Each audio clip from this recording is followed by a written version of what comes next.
आवाम तो पहले भी पिछती आ रही थी और पिछती आ रही है। ना इनसे डॉलर काबू में आया, ना इनसे पेट्रोल काबू में आया।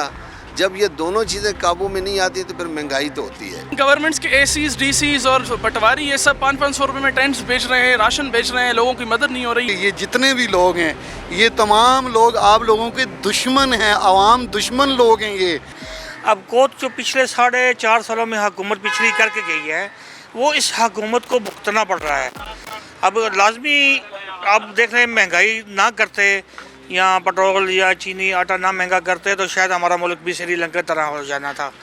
इसलिए इन्होंने जो रोड बढ़ाया, टैक्सों को बढ़ाया, सिर्फ मुल्क को बचाने के लिए किया। कुछ 4 माह हुए हैं इनको, 5 माह, 5 महीने में इन्होंने अपने स्टेपल किया, मुल्क को किया है। भाई महंगाई तो हमें थोड़ी सी बर्दाश्त तो करनी पड़ेगी। अब जब मुल्क जब हमारा श्रीलंका की तरफ जा रहा था तो इन्होंने निकाल कर एकदम आए हैं, तो इनसे थोड़ा सी महंगाई को कंट्रोल करेंगे इंशाल्लाह। थोड़ी सी हमारी इकॉनमी है और मसला मसाइल थे वो क्लियर हो जाएंगे इंशाल्लाह, ज़रूर होगी इंशाल्लाह। सर महंगाई तो बहुत ज़्यादा हो गई है, गरीब बंदे का जीना मुश्किल हो गया है, ठीक है ना। दिन ब दिन महंगाई जो है वो बढ़ रही है, ठीक है ना। तो हमारा बस मुश्किलात है, काम इतना है कोई नहीं है, पेट्रोल इतना ज़्यादा महंगा हो गया है, ये हुकूमतें आपस में लड़ रही है तो हमारे गरीब का कोई एहसास नहीं कर रहे हैं। के हालात देखें ना, अब सैलाब आया हुआ है, अवाम इतनी मुश्किलात का सामना है, ठीक है ना। हर गरीब अवाम पिस रही है, क्या करें। हमारी जो गवर्नमेंट हमारे ऊपर मुसल्लत की हुई है, इसको चाहिए कि हमारे मुल्क में जल्द से जल्द इलेक्शन होने चाहिए और शफाफ इलेक्शन होने चाहिए ताकि हमारा जो निज़ाम है बेहतर चल सके। महंगाई का जो काबू करने वाला जन वो एक ही है, वो इस वक्त जिसकी हवा चल रही है वो सिर्फ इमरान खान है। आप देखें मुल्क के रिज़र्व्स जब वो वज़ीर आज़म थे तो वो बढ़ते ही बढ़ते जा रहे थे। 7 अरब से उसको रिज़र्व्स मिले थे और अभी उन्होंने 22 बिलियन रुपीस पर वो छोड़े थे, बिलियन डॉलर्स पर। अभी आप देखें इस तरह जिस तरह हालात चल रहे हैं कि जिस तरह सिंध में है सैलाब आया हुआ है, पंजाब में, बलूचिस्तान पूरा डूब रहा है, तो इन गवर्नमेंट्स के एसीज, डीसीज और पटवारी ये सब 500-500 रुपये में टेंट्स बेच रहे हैं, राशन बेच रहे हैं, लोगों की मदद नहीं हो रही। और अभी तो सिंध में तो ये हालात भी हो गए हैं कि बच्चों को ऐसी बीमारियाँ हो रही हैं जिनमें बच्चों की आँखें फट रही हैं। उस पर हमें यहाँ पर फिर ये पता चल रहा है कि जी सिंध के जनरल स्टोर्स पर US एड और UK एड जो हमें मिली है वो जनरल स्टोर्स पर बिक रही है, जो लोगों के पास होनी चाहिए थी। और गवर्नमेंट कुछ भी नहीं कर रही है, अभी भी घूम फिर रहे हैं। हमारे वज़ीर आज़म अभी मुल्क से बाहर घूम रहे हैं, एंजॉय कर रहे हैं, उन्हें कोई परवाह नहीं है। फॉरेन मिनिस्टर हमारे उनके साथ हैं जिनकी बिना पर पूरा सिंध सूबा चलता है, कोई इन्हें परवाह नहीं है। अभी एक ही बंदा है जिस पर पूरी दुनिया ट्रस्ट करती है पाकिस्तान में, और उसको करोड़ों रुपए इमदाद मिलती है, सिर्फ वो 2-2 घंटे TV पर बैठता है तो लोग उस पर मोहब्बत करते हैं। और जो वज़ीर आज़म का फ़ंड है उसमें अभी तक मेरे ख्याल से कोई 68 करोड़ रुपए जमा हुए हैं जो वज़ीर आज़म के अकाउंट है फ़ंड रेजिंग का, और सिर्फ इमरान खान को 2 दिन मिलाकर 8 घंटों में 800 करोड़ रुपये मिल चुके हैं। यहाँ से फ़र्क ज़ाहिर होता है साफ़ कि अवाम किसको चाहते हैं। मेरे भाई, पहली बात तो ये है कि जितने भी हमारे हुक्मरान इस वक्त मौजूदा हुक्मरानी कर रहे हैं या अपोजिशन में बैठे हुए हैं, और मेरे ख़्याल में तो तकरीबन ही इस वक्त तमाम पार्टियां जो हैं वो हुकूमत में हैं किसी न किसी सूरत में। PTI है तो वो पंजाब में है, पीपल्स पार्टी है तो वो सिंध में है, KPK में है, और नून और इत्तेहादी जमातें जो हैं वो इस वक्त मरकज़ में और पूरे पाकिस्तान में बैठी हुई हैं। अब तो किसी के ऊपर आप कोई ऐसा इल्ज़ाम भी नहीं लगा सकते। इतना मैं आपको बता दूं कि ये जितने भी लोग हैं, ये तमाम लोग आप लोगों के दुश्मन हैं, आवाम दुश्मन लोग हैं। ये जो अभी ऊपर खड़े हुए हैं हुक्मरानियाँ और मज़े ले रहे हैं, एक कह रहा है वो चोर है, वो कह रहा है ये चोर है, दरअसल ये दोनों, ये सारे ही चोर हैं। ये आप लोगों को, आवाम को तबाह कर रहे हैं।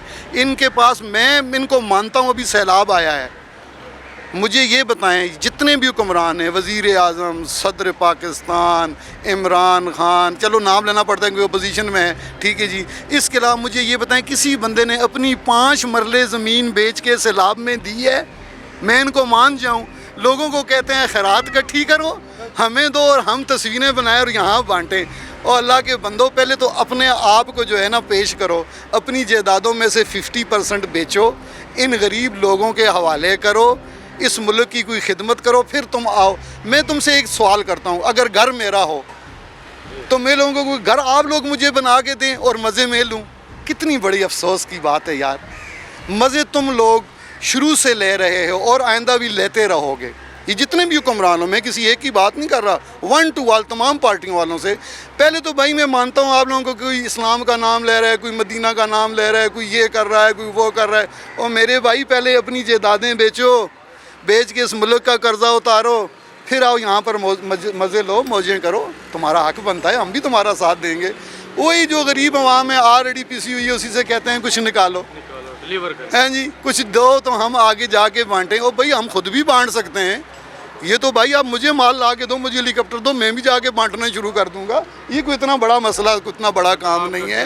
ये मकसद है आवाम के लिए तो मेरे भाई आप सब लोग जितने भी हैं, आप लोगों के पास कुछ भी नहीं है, आप बेशक मैं भी कहूँ जी मैं ये कर दूंगा, कल वो कर दूंगा, अपने आप को पेश करें, अपना जो माल दौलत है उसको ला के आवाम की खिदमत में पेश करें, उसको कौम के लिए पेश करें, इस मुल्क का कर्जा उतारें, फिर मैं मानूंगा कि हो सकता है अल्लाह आपकी मदद करे। इमरान खान देखें जी, बात इमरान खान साहब की नहीं है, दूसरे की नहीं। इमरान खान साहब के साथ जो लोग हैं वो कौन से कोई बहुत ज़्यादा वलीउल्लाह हैं, वो भी तो वही है ना भाई, कोई चीनी में आया है, कोई आटे में आया है, कोई किधर आया है, ये सारे वही लोग हैं।